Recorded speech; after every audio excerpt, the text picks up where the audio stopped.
Здравейте! Както виждате, намирам се до храм паметник Александър Невски, до Света София и до паметника на незнайния войн. Днес искам да ви представя един 4-стаен апартамент в топ центъра на София, който се намира на една минута пешеходно разстояние от нас. Както казах, апартаментът се намира на една минута пешеходно разстояние от храм паметник Александър Невски. Намираме се на ъгъла на улица Врабча и 11 август. Заповядайте! Намираме се в един 4-стаен апартамент с застроена площ от 115 квадратни метра. Нека да ви разведа из него. Санитарно помещение номер 1.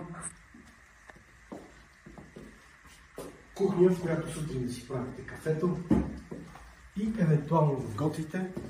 Но за кого да готвите? За децата, които ще бъдат в тази стая.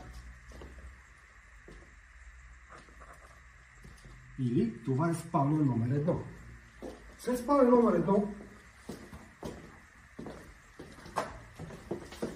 е спалня номер 2, която, както виждате, е доста обширна и може да разтворите вашето въображение, да аранжирате както намерите за добре и спрямо вашите вкусове, разбира се.